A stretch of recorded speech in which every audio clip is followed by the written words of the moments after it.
Have you ever wondered, why do my hands get all cold and sweaty when I'm nervous? Or why does my stomach get all tight when I'm talking to my boss? Well, today we're going to talk about our body and brain's natural reaction to danger. It's called the fight, flight, or freeze response.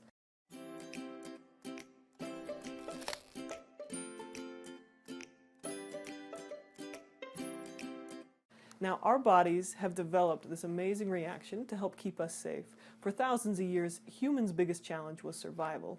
They had to worry about wild animals and heights, warring tribes, and other dangers. So the body developed this instinctual way to keep us safe. Now, unfortunately, in current day, we don't have nearly as many of these real and immediate dangers. So a lot of times this reaction just makes us uncomfortable. When faced with a real and immediate danger, like a tiger, our instincts take over. We have three main reactions: fight, run away, or freeze. Now, these come naturally. We don't have to think about it. These reactions actually turn off the thinking part of our brain. It's kind of like in Star Trek when the captain says, "All power to shields," and they lower the lights on the bridge. Yes, I am a nerd. Now, the front part of our brain, the prefrontal cortex, that's the part that does thinking, words, planning, that all gets mostly shut down. And the back part of our brain, which is reactive and instinctive, gets amped up. This can be really helpful if you're facing a tiger, because if you're facing a tiger and you take time to plan out what your next move is, you're most likely to be eaten. However, this is not helpful if your perceived danger is a public speech and the front part of your brain turns off, or you're asking out a date and all of a sudden you can't make words come out of your mouth. That's when it becomes a real pain. Our body does other things to try and keep us safe. It sends extra blood to the big muscles, which takes the blood flow away from our extremities, like our hands and feet. So that's where the phrase cold feet comes from. It makes us start to sweat, so our hands will often get cold and sweaty, or cold and clammy. It turns on the adrenaline glands. Those start pumping out. This gives us energy for a quick burst to either run away or punch someone.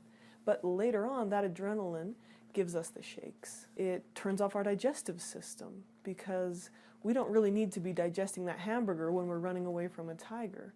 However, when our digestive system turns off, that can cause all sorts of problems.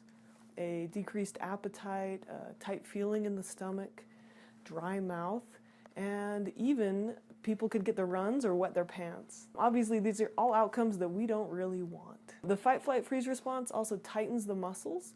It heightens some senses, like vision gets pinpointed, creating tunnel vision. Our breathing rate gets shorter and shallower, so we're breathing faster but not deeper, and our heart rate goes up. The fight, flight, freeze response also temporarily turns off the immune system.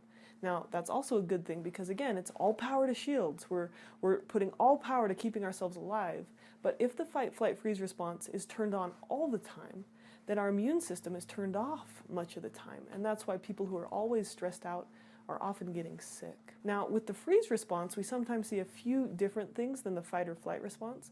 More frequently, we'll see people feeling numb, people shrinking, hiding, or complying, just going along with what the person or the thing in power seems to be wanting.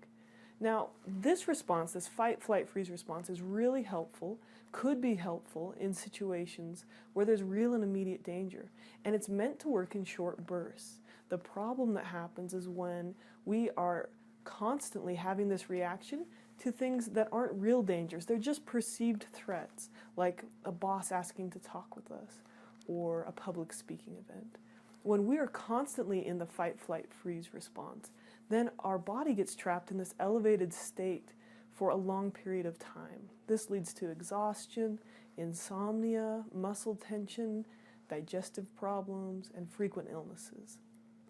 In an upcoming video, we are going to teach you how to train your mind and body to respond differently to threats, to resolve anxiety, and to train your nervous system to return to calm quickly.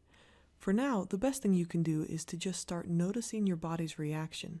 Notice what happens when you're going into fight, flight, or freeze mode, and just give it a label, like, "I'm having a fight response right now."